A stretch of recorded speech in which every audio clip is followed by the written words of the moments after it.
अनिल पाटील सुद्धा येणार आहे, तुमचे एकेकाचे एकाच पक्षातले सहकारी विजय चोरमारेजी. विषय आपला समोर आहे आणि बाकीचा भाग सोडून द्या, पण हेही तितकंच खरं आहे की दोन्ही पक्षांमध्ये कोणतंही शत्रुत्व नाही. दोन्ही कार्यकर्त्यांच्या मनात बोलायला तुम्ही गेलात, खासगीमध्ये बोला तर एकच यावं असं वाटतंय, हेही माहिती आहे.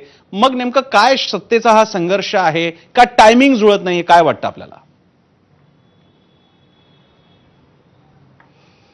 प्रसन्न, एक गोष्ट आपल्याला इथे लक्षात घ्यावी लागेल की मूळ हा मुद्दा होता राष्ट्रवादी काँग्रेसमधून अजित पवारांनी भाजपसोबत जाण्याचा आणि मोठ्या संख्येनं लोक पक्ष सोडून जात असतानाही शरद पवार यांनी आपल्या जागेवर ठामपणे थांबण्याचा यातला महत्त्वाचा मुद्दा होता आयडिओलॉजीचा. म्हणजे शरद पवार यांचं बलस्थान काय आहे, शरद पवार इतकी वर्षे राजकारणात टिकून काय आहेत, त्यांच्या राजकारणासंदर्भात बरेच आक्षेप घेतले जात असले, वेगवेगळे मतप्रवाह असले तरी त्यांच्या धर्मनिरपेक्षतेसंदर्भातल्या भूमिकेबाबत कुणी आतापर्यंत आक्षेप घेतलेला नाही. आणि शरद पवार आजपर्यंत राजकारणात टिकून आहेत आणि ठामपणे उभे आहेत किंवा त्यांना प्रतिष्ठा आहे, त्याचं एकमेव कारण त्यांची धर्मनिरपेक्षतेची भूमिका. म्हणजे सत्ता समोर असताना अजितदादा आणि सगळी मंडळी सत्तेसोबत जात असताना भारतीय जनता पक्षाची सुद्धा प्रचंड मोदींच्या पासून सगळ्यांची इच्छा शरद पवार यांनी आपल्यासोबत यावे असं असताना सुद्धा 2014 पासून 11 वर्षे शरद पवार त्या मार्गाला गेलेले नाहीत. हे आपल्याला पहिल्यांदा लक्षात घ्यावं लागेल. त्यामुळे मूळ मुद्दा आयडिओलॉजीचा आहे. पण ह्या सगळ्या चर्चा सुरू झालेल्या आहेत आणि गेल्या महिन्याभरापासून, म्हणजे आज 10 तारीख आहे आणि मला वाटतं 9 मेला ही चर्चा गंभीरपणे सुरू कधी झाली आपल्याला आठवत असेल. इंडियन एक्सप्रेसमध्ये नीरजा चौधरींनी शरद पवारांची मुलाखत घेतली होती. त्या मुलाखतीत पवार म्हटले होते की भारतीय जनता पक्षाच्या विरोधात आम्ही लोकांच्यापर्यंत जाऊ, तळागाळात जाऊ, जनमत संघटित करू आणि विरोध आमचा जो सातत्यानं या सरकारविरुद्ध हे करू. आणि त्याच दिवशी पुण्यात ते पत्रकारांशी अनौपचारिकरित्या बोलताना म्हणाले होते की हे जे आहे ते एकत्रीकरणाचा निर्णय ही सुप्रिया सुळे आणि अजित पवार आणि पक्षातली दुसऱ्या फळीतली नेते मंडळी होतील, मी त्या प्रक्रियेमध्ये नाही.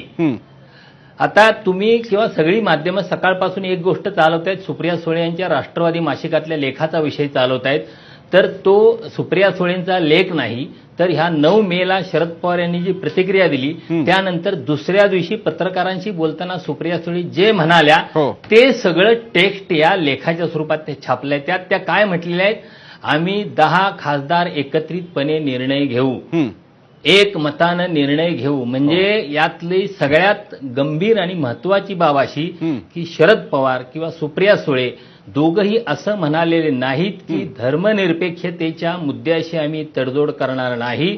भारतीय जनता पक्षासोबत जाण्याचा किंवा अजित पवार यांच्यासोबत जाण्याचा प्रश्नच येत नाही. आमचे मतभेद हे आयडिओलॉजिकल आहेत. या गोष्टीचा उच्चार गेल्या महिनाभरात कुणीही केलेला नाही.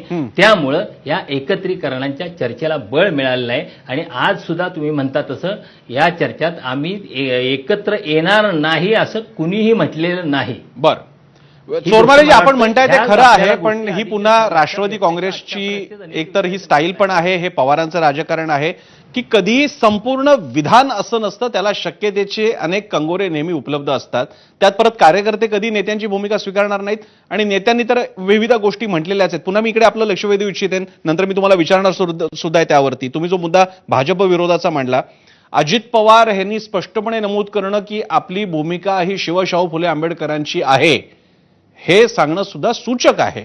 आणि त्या दृष्टीने त्यांनी हा वेगळा सारखा का ठोकून आपला तो बांबू असेल किंवा आपला काय खेळा असेल तो मजबूत का करतायत की आपली भूमिका.